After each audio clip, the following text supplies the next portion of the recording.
કોંગ્રેસમાં ભાઈ ફૂટેલી તોપો છે, જેના કારણે કોંગ્રેસનો ઉદ્ધાર નથી થઈ રહ્યો.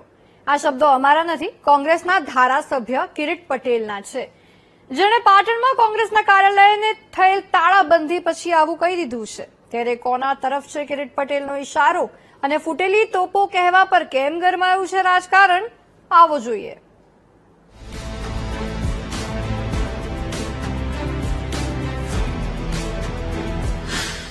કોંગ્રેસમાં કોણ ફૂટેલી તોપ?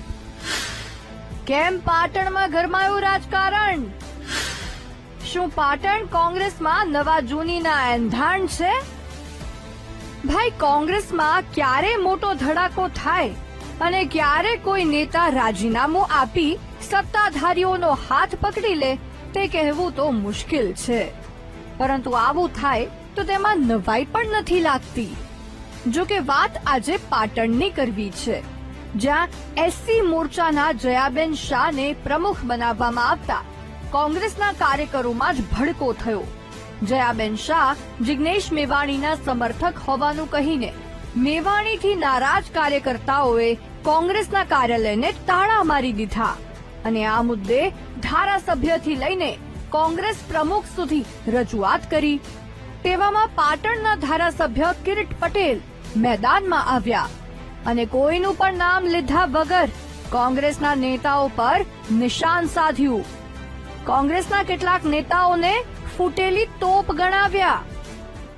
છેલ્લા ઘણા સમયથી પાટણ જિલ્લાની અંદર જે રીતે કોંગ્રેસના સંનિષ્ઠ કાર્યકરોને એક બાજુ મૂકી અને કોંગ્રેસની જે ફૂટેલી તોપો છે એ લોકોને પ્રાધાન્ય આપી અને ચૂંટાયેલા ધારાસભ્યો કે એક્સ જે હારેલા ધારાસભ્યોની સેન્સ લીધા સિવાય, જિલ્લા પ્રમુખની સેન્સ લીધા સિવાય જે રીતે આડેધડ નિમણૂકો કરી દેવામાં આવે છે, જે લોકોએ પક્ષ વિરોધી પ્રવૃત્તિ કરેલી છે એવા લોકોના ઇશારે જો નિમણૂકો આપી દેવામાં આવતી હોય તો ખરેખર જે કોંગ્રેસના સંનિષ્ઠ કાર્યકરો છે એ નારાજ થયા છે અને નારાજગીનું પરિણામ આજે પાટણ જિલ્લા કાર્યાલય ખાતે દેખાયું છે. કાર્યકરો બહુ ગુસ્સામાં છે. આજે તો કદાચ તાળાબંધી કરી આગામી સમયમાં ઉગ્ર વિરોધ થાય કે કાચ ફોડવામાં આવે કે આવી જે ફૂટેલી તોપોને જે પ્રોત્સાહન આપે છે એવા લોકોને પાટણની અંદર મેથીપાક પણ ચખાડવામાં આવે તો નવાઈ નથી. ધારાસભ્યના આ નિવેદન પરથી એટલું તો સ્પષ્ટ છે કે તેઓ ખુદ પણ જિલ્લા પ્રમુખની નિમણૂકથી નારાજ છે. જો કે પાટણમાં કોંગ્રેસના કાર્યાલયને કોંગ્રેસના જ કાર્યકર્તાઓએ તાળા માર્યા તે મોટી વાત છે.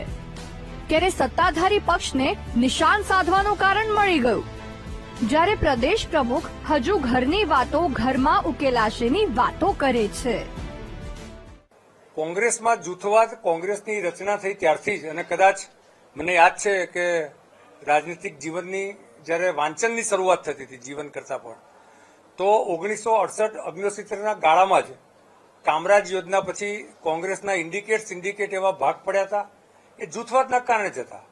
ત્યારબાદ આજ દિન સુધી કોંગ્રેસના A to Z સુધી જુદી જુદી કોંગ્રેસ બની છે.